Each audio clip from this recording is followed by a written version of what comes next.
Hey guys, welcome back to week 2 of our 3-part series called Say What, where we talk about navigating difficult conversations. These are conversations like addressing racism, maybe getting caught in debates about social issues. Maybe you have to bring up how a friend has hurt you, or you're trying to get through the nitty-gritty of a financial discussion in your marriage. All of these are difficult conversations. And what we're looking at in this series is how we can have these conversations in effective ways that also preserve the unity and prioritize the relationship. Just like last week, this week we're going through a ton of information. And so I'm going to highly suggest that you go into the description box, download the notes. That way you can follow along. And all of this really is a flyover. I'm trying to show you all the different areas that you can dive deeper. And so the notes will help you to be able to make note of what you want to go back to. Please check out the list of resources. Go deeper in those books. There's a lot of information that I can't go over today that is so important. So where are we in this series? Last week, we defined communication. We saw everything that goes into it, and we saw that it's kind of complicated. And then we took a minute and we looked at perspective taking, because that is one of the most essential communication skills. And quite frankly, it's really lacking in our current day and age. If we can't step into someone else's shoes, then all of our communication goes awry. Today, we're going to look at an equally as important concept, and that is the communication climate. That basically asks the question, can this relationship withstand a difficult conversation? From there, we're going to look at other skills to diffuse a defensive conversation and build a supportive climate. So we'll look at some listening and then some speaking skills. And of course, next week, we'll put it all together. We're going to look at all of these skills and see, okay, when it's time to initiate this hard conversation, how do I prepare for it and how do I organize it? And of course, if you have any questions as we're going through this or you're going about your week, please email us. We have an email address below. Send us your questions, and on the last week, I'll do my best to go through them all and answer them. So without further ado, let's get started. Communication climates. When I say the word climate, you're probably thinking of weather. And you might have heard it said that there's no such thing as bad weather, just bad clothing. So if you show up to Antarctica and you're wearing shorts, or you end up in New Orleans in August in a full winter parka, that's going to have a dramatic impact on your overall experience. And so I'm going to propose that the same goes for our relationships. If we have some tension in our relationship or a chilly communication climate, then that's going to impact the overall outcome of our communication and our conversations. So sometimes before we dive in, we need to ask, can this relationship handle this conversation? Maybe you're thinking, okay, yeah, I have a coworker, and no matter what I say, it's wrong. Or maybe you have a family member or a friend, and for months or even years, misunderstandings have been building. And so now tension is so deep that you could cut the air with a knife when you see this person. When we ignore these elements and the states of our relationships and rush into conversation, guess what? It doesn't go well. The communication climate suffers even more, and that ultimately impacts all future conversations. So sometimes we need to slow it down. Sometimes moving forward well, meaning effectively and in a way that prioritizes the relationship, sometimes that means going a little bit slower. And there's some biblical wisdom in this. Proverbs 25:11 tells us that the right word at the right time is like a custom-made piece of jewelry. And a wise friend's timely reprimand is like a gold ring slipped on your finger. Timing matters. And so the relationship matters as well, and we need to take time to pour into that. So when we look at a communication climate, what makes up this communication climate? There really are 4 key elements. Those are acknowledgement, trust, expectations, and commitment. So as we go through these 4 things, I'm going to kind of describe them, but also we're going to look at how to evaluate them in your relationships. So let's start with acknowledgement, because quite frankly, it feels the best. We all love to be acknowledged, right? If you've watched the show Parenthood, You've probably heard the phrase, I see you and I hear you. This is acknowledgement, letting the other person know, I see you and I hear you. So that means entering into their perspective, their point of view. We talked about that a lot last week, right? It doesn't mean that we have to agree with everything they say or understand it completely, but we have to at least acknowledge the validity and uniqueness of their point of view.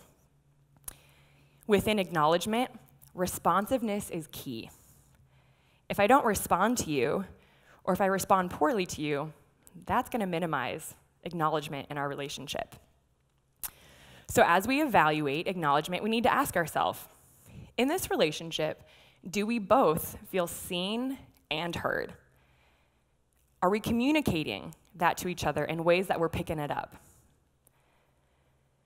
The second element is trust. This is key to any relationship. Dr. Tim Muehlhoff says, if a lack of trust exists between individuals, any attempt to communicate effectively or to resolve differences will be compromised. I'm sure you've seen that before. When you don't trust somebody, you stop taking their words at face value, and you start kind of sneaking around looking for the unstated real answer. What are you really saying? This perpetuates a cycle of distrust and suspicion. Gandhi is quoted as saying, the moment there is suspicion about a person's motives, everything he does becomes tainted. So even if this person tries to make things better between you guys, you're not going to trust it. What are you really getting at? I'm replacing your actual words with my assumptions, and that's dangerous. So when we evaluate trust, we need to think about the two main dimensions of relational trust. Do we view each other as reliable? Ask yourself, do we follow through on what we say we're going to? And secondly, do we care about each other's well-being? Are we showing that in ways that we're understanding? The third element of a communication climate is expectation. If you've been in a relationship for more than 3 seconds, you know that this is huge. We all create relational rules, whether we know it or not, but oftentimes these rules go head-to-head. How do I define connection, respect, love, support? We might define them in different ways, and if we do that, our expectations might not be met. Similarly, we all have a set of values. Each of us is totally entitled to make a hierarchical that's hard to say, a hierarchical list of values. So maybe at the top, one person has family, and then the other person has autonomy or independence. Those will likely result in a mismatch of expectations. So when we evaluate our communication climate and expectations, we ask, are we meeting each other's expectations when it comes to time, energy, effort? One of my best friends and I, we met in college as roommates. And after the first year and a half, she transferred to a different school in a totally different state. Now, if you've ever engaged in text messaging with me, first of all, I'm sorry. I'm terrible. I'm very delayed. I get wrapped up in what I'm in the present moment, and so oftentimes time goes by between my responses. Well, at one point, she had to call me out on it. She was like, hey, when I don't hear from you for several days, I feel really undervalued. It makes me doubt our friendship.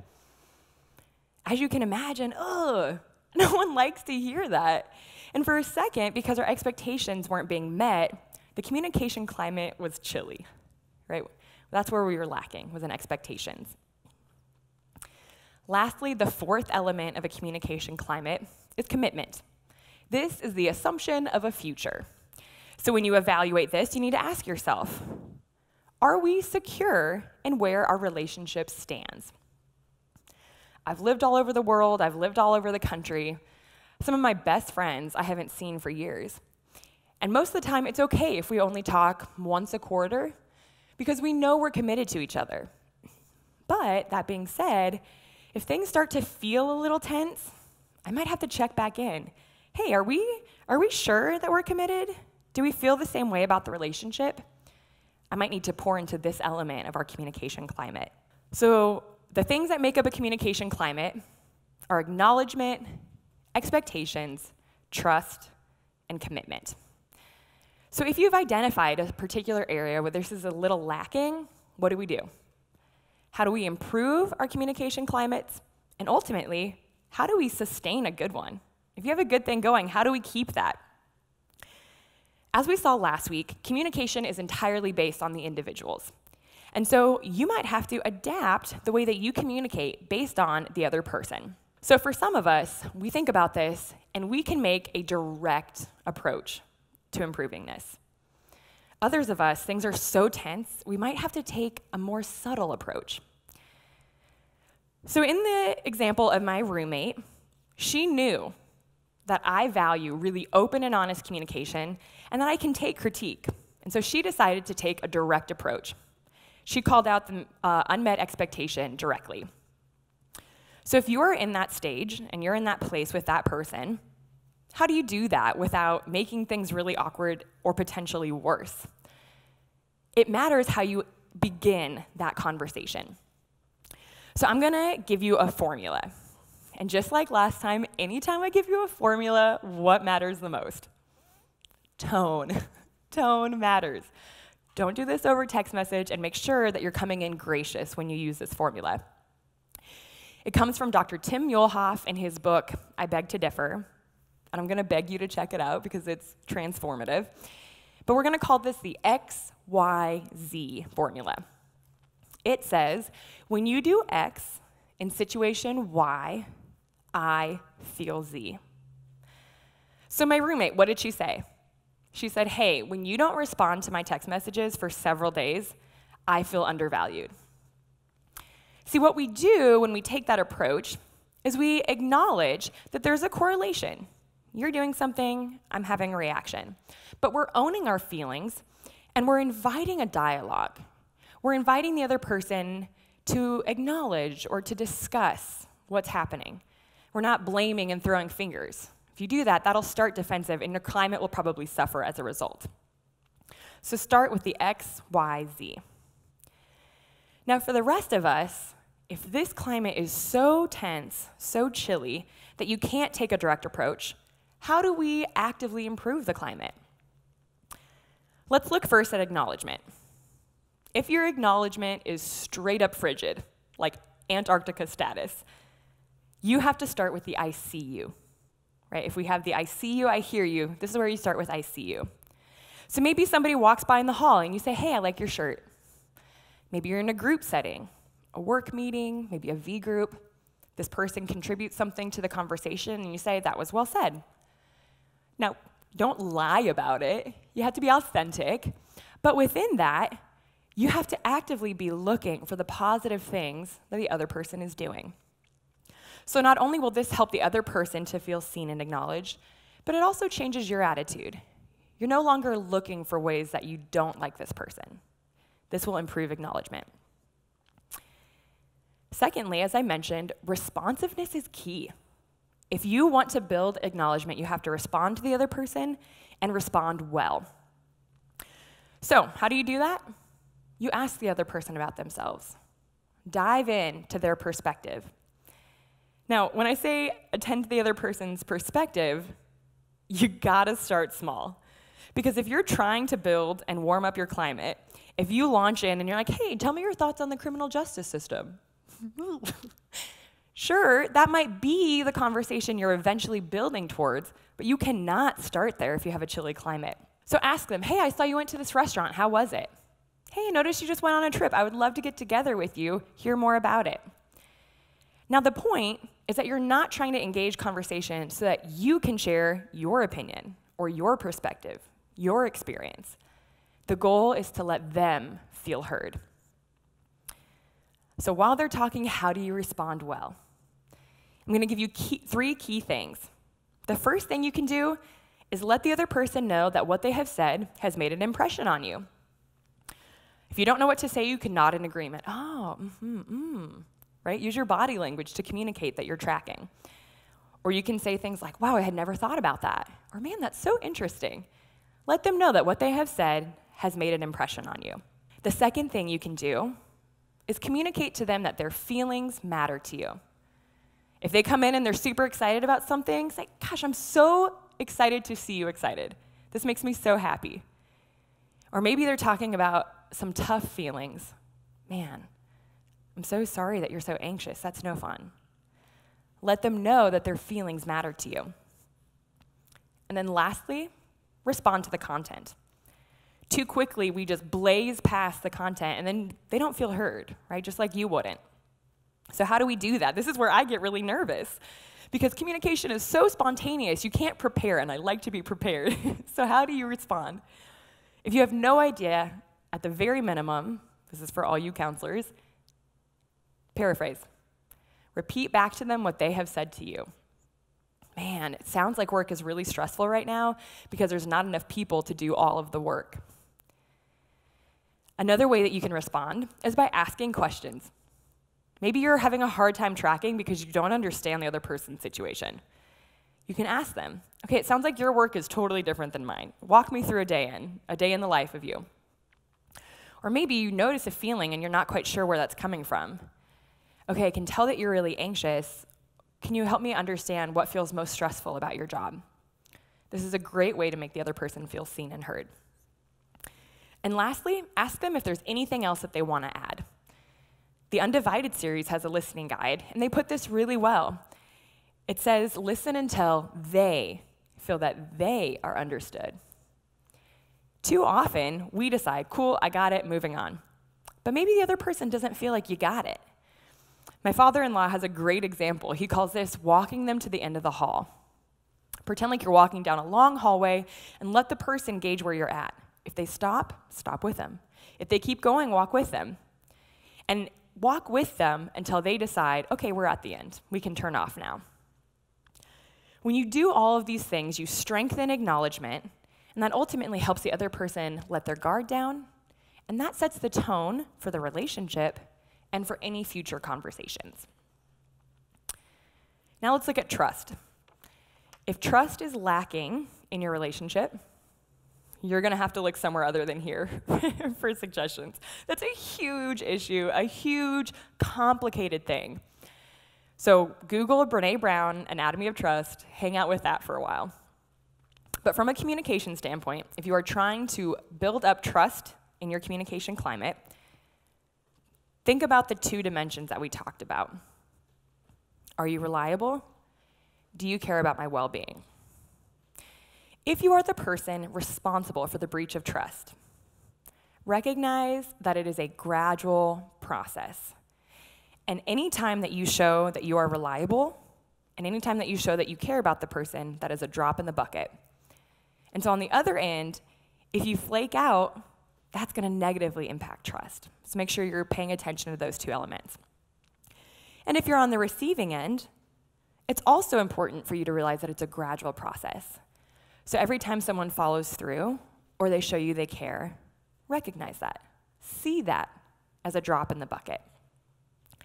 And this is not always the case, but sometimes we see, like we talked about last week, that communication builds on itself.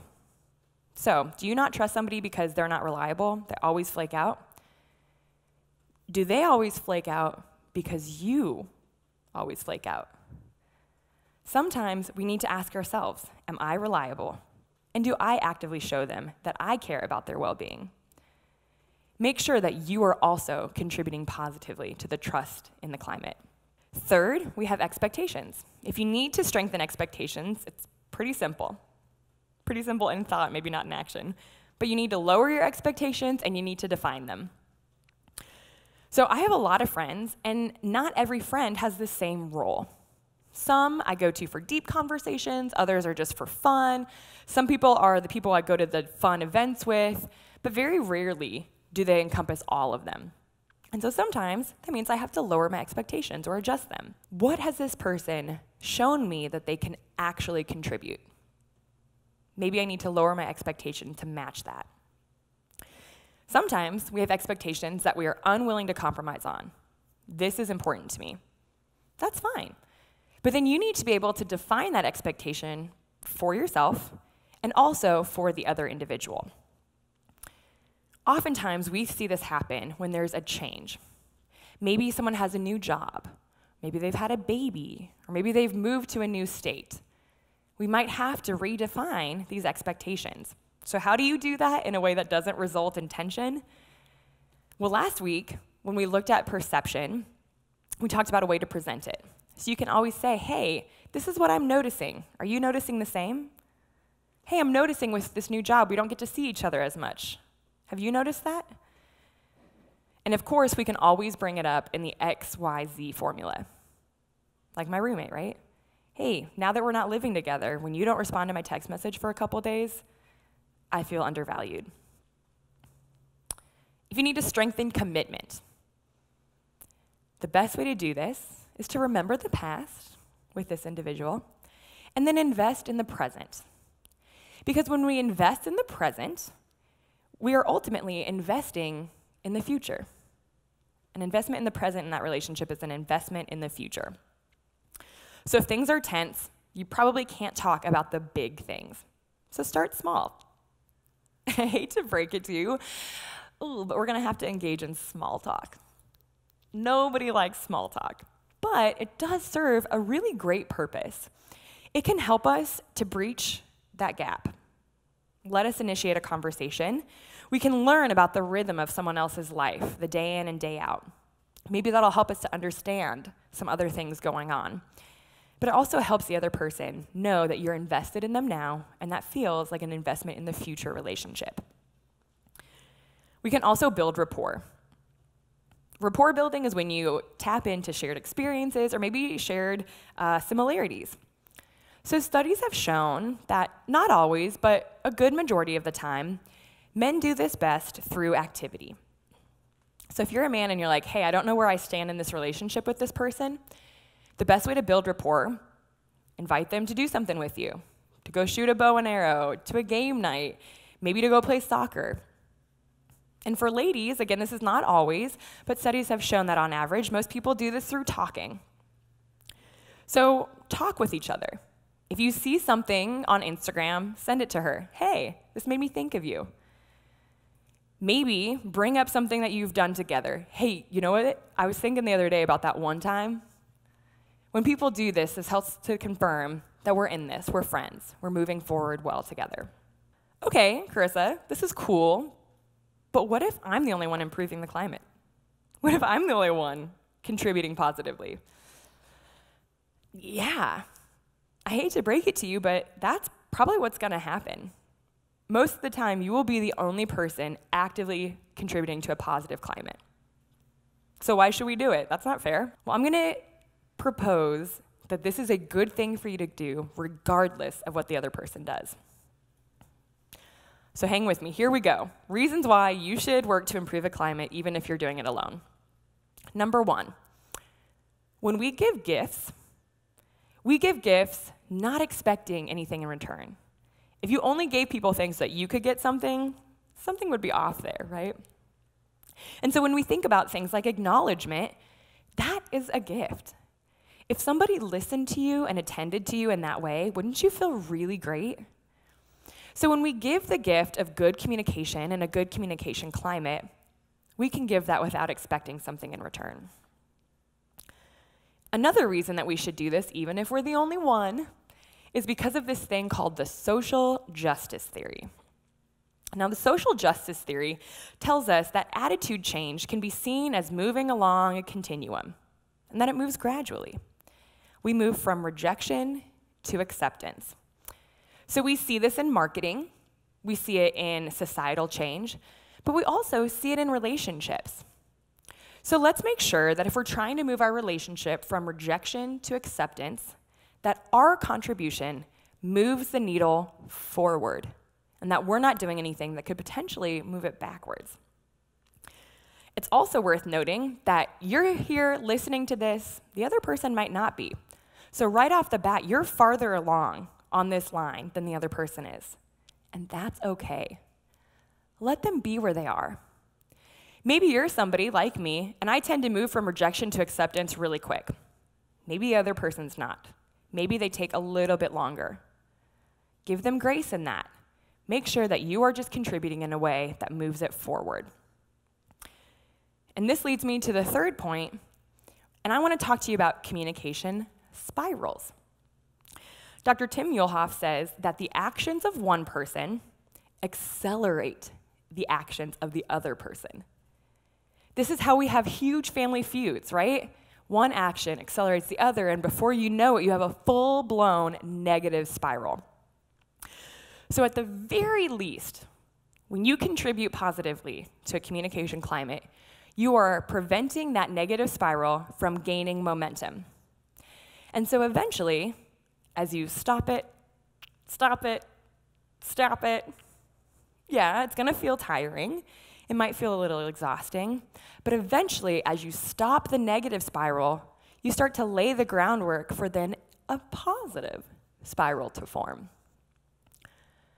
Okay, but why is that my responsibility? Why is it up to me to do that? I have some biblical bad news for you. This is what we're called to. As followers of Christ, we're called to go first. Just look at the example of Jesus.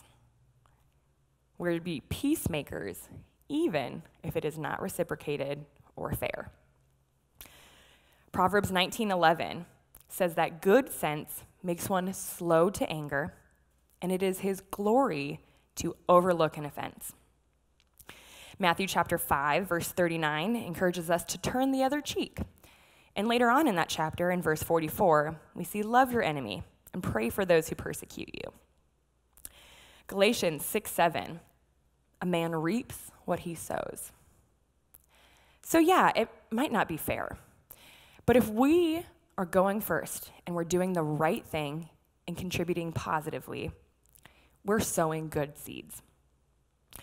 You might not see the benefit of it in that conversation, or maybe even in that relationship.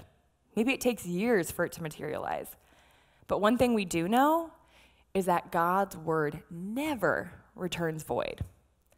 So if you sow good things, you will reap the benefits of that. Okay, so what if this is a toxic relationship? What if it's abusive? Then what? Yeah, that's really important to consider. But first, I want to ask you a question. How are we defining toxic? There are definitely some situations where the relationship, the communication is toxic, but sometimes it's just hard. Does that mean we get a pass? Not so much. Bob Goff, in his recent book, Dream Big, says, if you go deep with a few people and stay close to those who rub you the wrong way, you will have accomplished the ambitions that Jesus said were always worth the effort. So is this communication climate really toxic, or is it just stretching? Because it's incredibly dangerous to only surround yourself with like-minded people who agree with you. We need to diversify, and so we're going to have hard relationships. Now, if it is in fact toxic and abusive, a truce is always appropriate. You can call time out. If you break your foot and then continue to walk around on it, what's going to happen? There's going to be more damage done to it. So we have to remove it, put it in a cast, isolate it, let it heal, and then reintroduce it. And so sometimes in a relationship, we need to do the same. Maybe we need to cut ties for a minute so that either both or one of us can pursue healing, and once we've done that, then we can come back together and move forward towards unity and peace. So I hope you see that communication climates are so crucial to conversation. If you want to dive into this deeper, check out Marriage Forecasting by Dr. Tim Muehlhoff. It doesn't matter if you're married or not, it's just a good relationship book. So go deeper in that. We need to consider the relationship. It's not an excuse to never have a hard conversation, but it's just a tool to make sure that when we do, it can go as well as possible. So kind of a spoiler alert, next week when we look at how to organize a conversation, we're going to follow this same process, which is think about the relationship. Now what do? We listen. We listen first, always. So let's look at ways that we can listen in a supportive manner rather than a defensive manner. When I talk about mindful listening, this is being fully present in the moment. So you're not thinking about what you're going to say or maybe what you forgot to put on the grocery list, but instead you are fully invested in that person at that moment. So first, we're going to look at 4 common mistakes that we make when we listen. And then from there, we'll look at 3 things that we can do to actively listen well. A very common mistake, number 1, is that we monopolize the conversation. We listen and then reroute everything to be about us. And a really common way that we do that is through interrupting. Now, before I get on my soapbox about interruption, I want to call out that this is a great opportunity to engage in perspective taking. There are some cultures, and even some families, where interrupting is a way to show I'm tracking with you, I'm listening, yeah, I'm engaged with this. Now, I just realized that I did that. I was talking to a friend on WhatsApp, and I like to throw in little witty comments, quippy things, oh yeah, that's so you.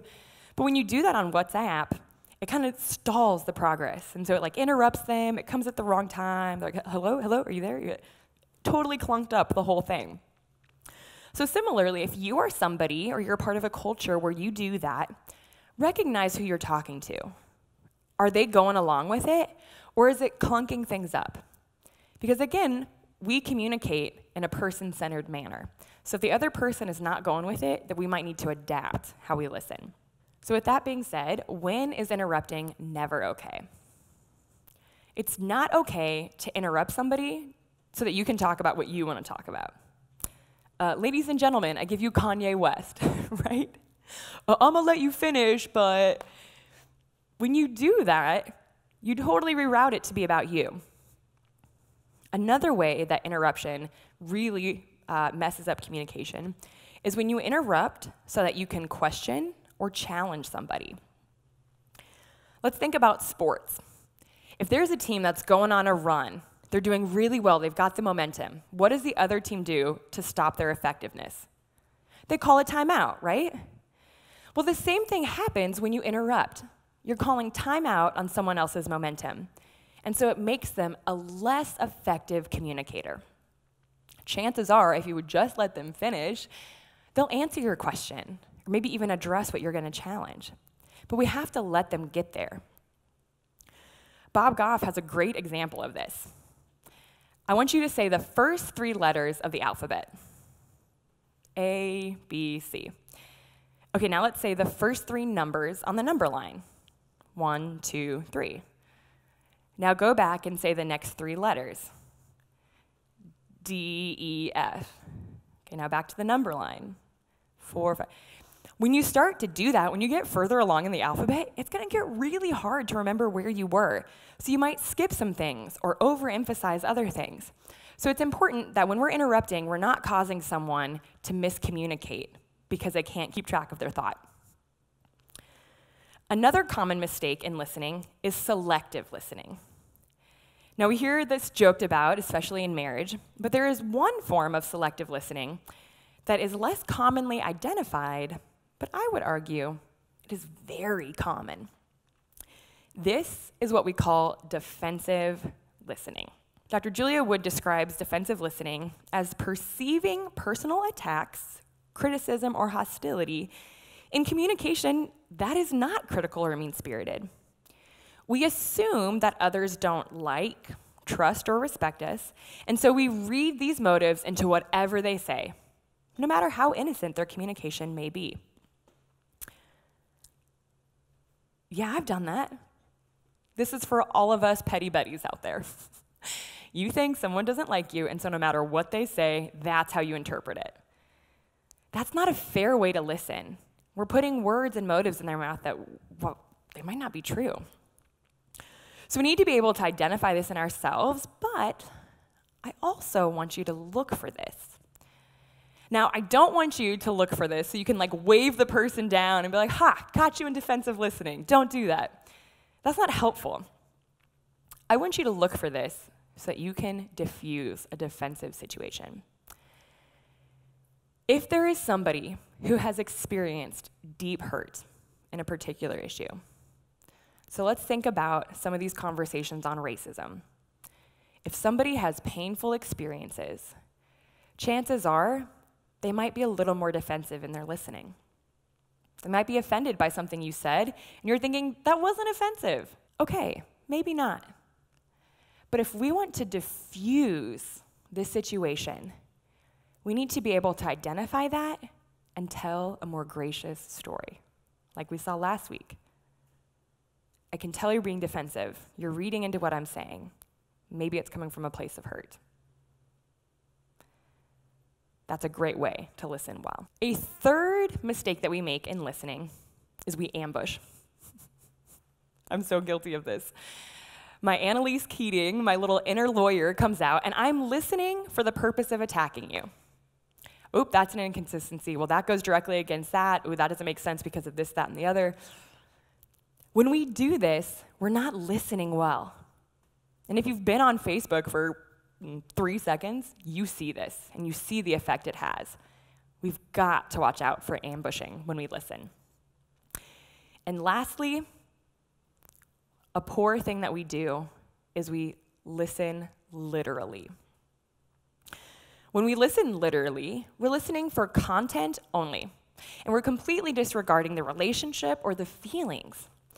So imagine, let's say you go into work and you tell your boss, hey, I'm so sorry, I was not able to get that report done on time. My father went to the ER last night, super out of the blue, so things just got crazy. Now imagine your boss says, okay, cool, we'll just get it to me on Monday. Oh, are you okay? What happened? Is he gonna be all right? It feels ugly when someone disregards your feelings or the relational element. I'm a human. So we need to make sure that we're not listening in that way. Again, let's go back to the conversations on race. If you listen to a black brother or sister tell you about a painful experience, and then you just comment on the political aspect of it, or maybe the controversial thing, and you completely ignore the feeling or the person behind it, that's gonna dramatically damage the relationship and the conversation. So make sure that you're listening to the feeling and the person behind it. So we've looked at mistakes that we commonly make. Now let's end on a positive note and look at 3 things that we can do to listen well. Again, there's a lot of resources out there about active listening, even with the Undivided series.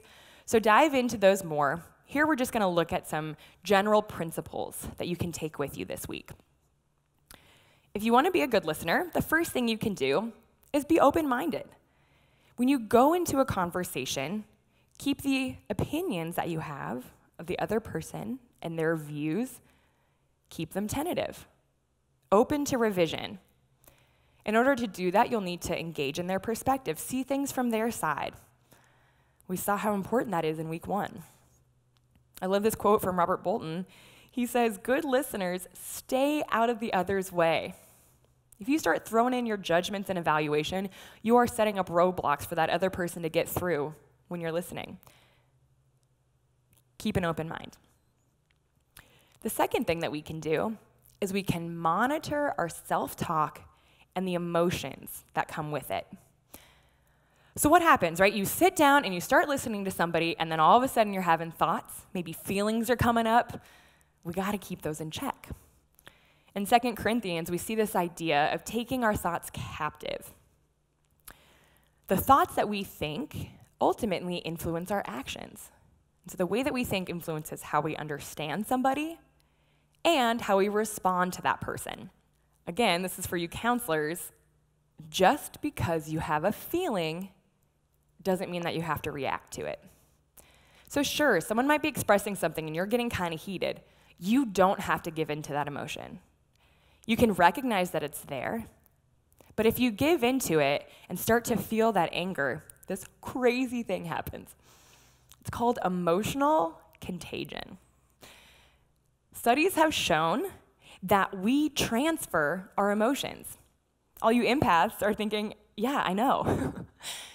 When you start to feel angry, that transfers to the other person and they start to feel angry. And that transfers to you, and before you know it, you're having a really ugly conversation. So, as much as is possible, we need to work to diffuse the intensity of our emotions. Easy peasy, right? No problem, I got that. I'm Irish and Italian. This is a lost cause for me, right?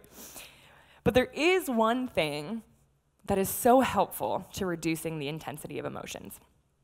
This is a term called fractionation. Fractionation, sweeping the nation. Get used to it, it's so helpful. It basically says, how can a broad emotional topic be broken down into smaller, more manageable sizes? So let's say you've worked really hard on a project. Your boss comes in and offers a tremendously harsh critique of your work. Your first thought, those emotions, you might be like, I hate my boss. I hate my boss. I hate this job. I hate my life. And before you know it, you have these huge thoughts, and so you have huge emotions. And that is really hard to minimize because it feels like everything's at stake.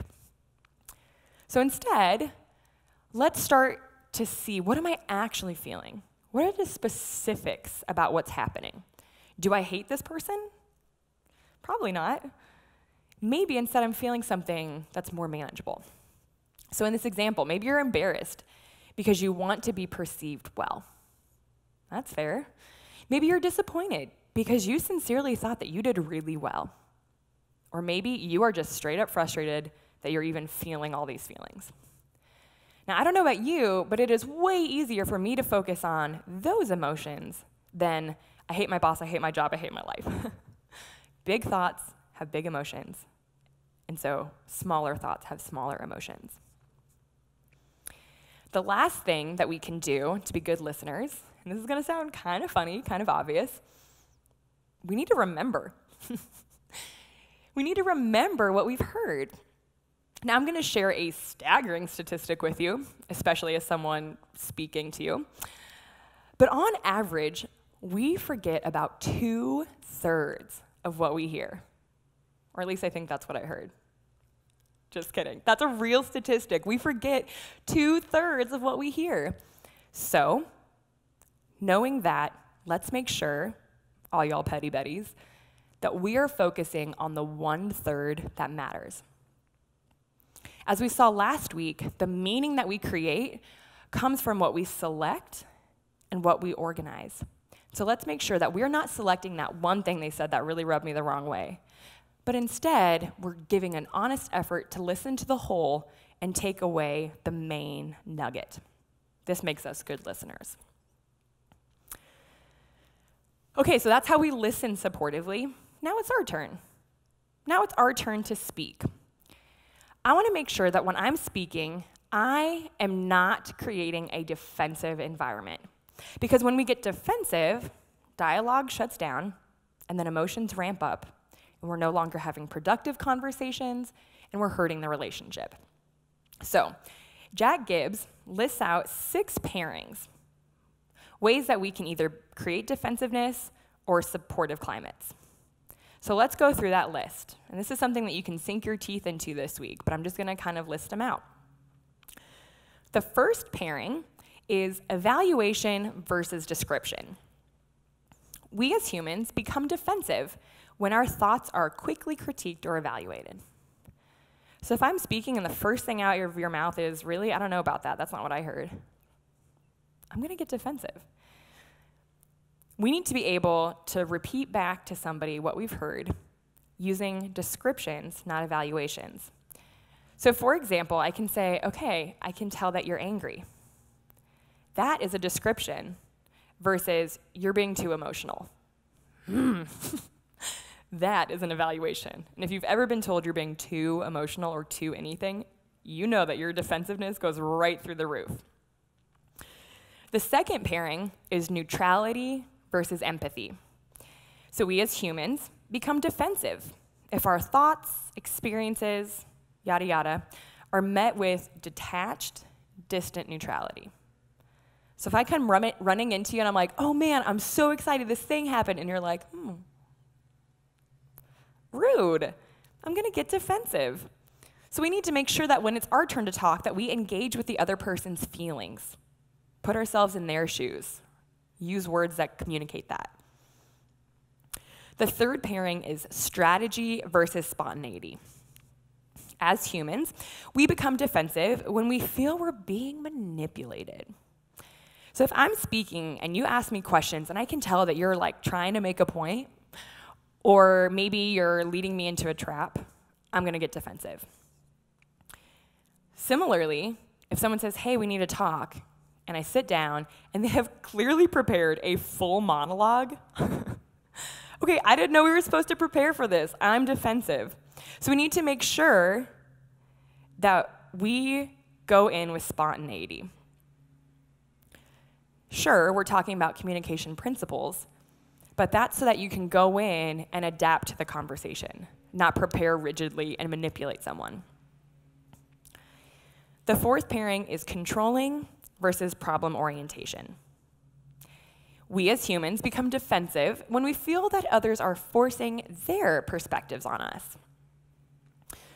You've probably experienced this before. If someone only sees things from their side and refuses to acknowledge yours, refuses to talk about what they've heard you say, you're gonna get defensive. And so when we speak, we need to find solutions, tap into something someone else has said, and look for things that are beneficial and equitable to both parties. The fifth is certainty versus provisionalism. Say what? What does that even mean? Let me help you out. Certainty versus provisionalism. We as humans become defensive when others express beliefs as unshakable, absolute. I'm looking at us, Christians, right? How many times have we started a conversation about our faith and 30 seconds in, the other person's defensive? Sure, you can have absolute truths, but if you communicate them in a way that doesn't provide for someone else's point of view, you're gonna get defensiveness. And so provisionalism allows us to show an openness to other views and perspectives. And lastly, the final pairing is superiority versus equality. We as humans become defensive when others present an attitude of superiority. So, I have a background in communication studies. We'll just pretend that every now and then, if my husband and I get in kind of a fight, when I bring up all the things that I know about how we should be communicating, as anyone would, he gets defensive. Come on, it's not fair. So sure, you might know more about a topic than the person that you're talking to. You might have more experience that you think is more pertinent. But if you want to diffuse defensiveness, you need to allow space and show regard for others and their contribution.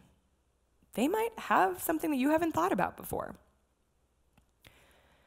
So I hope that those pairings help to paint a picture of how we can select our words, our attitude, our posture when we communicate with others. And now I'm going to leave you with one final thing. This is our bonus material. And it's my secret weapon. In fact, most of the questions that you email in, they're probably going to be related to this. If all else fails, talk about the way you're talking about the things you're talking about. We're talking about metacommunication here.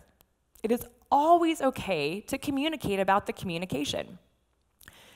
In fact, it's very disarming. It can help the relationship, keep the conversation safe. So what do I mean by this? Let's say you're in a conversation, you're sitting there, and you feel those emotions rising, and you're like, we have T minus 10 seconds before I erupt. Call it out. Hey, I have to be honest with you, I'm noticing a strong emotional reaction on my end, and I want to be able to process that before I say something I'm going to regret. Thank you, right? If you're not sure what to think, maybe someone has brought up an idea that you've never considered, and it kind of goes against something that you felt pretty strongly about. Say that. Hey, I got to be honest with you, you've brought up some things that are kind of hard for me to hold right now. Do you mind if I take some time to kind of process them? Maybe you feel attacked in a conversation. Things have gone south and you're being attacked. Hey, I appreciate everything that you're saying. I'm hearing it. I don't know how to respond well right now, but I really want to. Is there a chance that we could find a time next week to meet and talk about this after I've had a moment to really think about what we've discussed? It is always okay to say that you don't know what to say or what to do with it, as long as you acknowledge the other person. let them know. I hear you. What you've said has made an impression on me. Your feelings matter to me. And ultimately, if you're the one who asked for a timeout, you have to tap back in.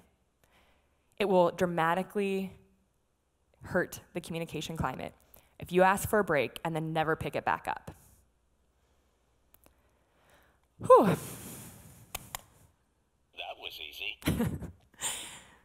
It's not easy, right? All of this is so complicated, and there's a lot. But as a reminder, like I said last week, we have a lifetime to go through this. Take it step by step. We saw week 1, what communication is, all that goes into it. We looked at perspective taking, putting yourself in someone else's shoes. And this week we talked about supportive climates. Is the relationship okay for us to have a hard conversation? And if so, how do I listen well and speak in a way that minimizes defensiveness? Next week, we put it all together. You've evaluated the climate. Yep, it's time for us to have this conversation. How do you initiate it well?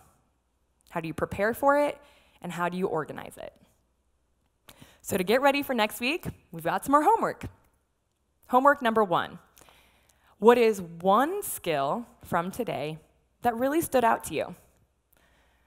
What's that one thing? Write it down, and then look for a way to practice it one time this week. Number 2, I want you to identify one relationship where the climate could stand to be improved. I want you to think about that. How can you improve that climate? And then for all of you overachievers out there, I want you to find a way to build acknowledgement in every conversation you have this week. Look for a way to tell the other person, I see you, I hear you. And then lastly, this has been our homework assignment through the entire series. Pray. Pray over that one relationship where things are tense. Pray over the future conversations you know you have to have. And ultimately, and most importantly, pray that God would reveal to you what you need to work on in your communication. Thank you so much for hanging with me this week. I'm so excited. I'll see you next week.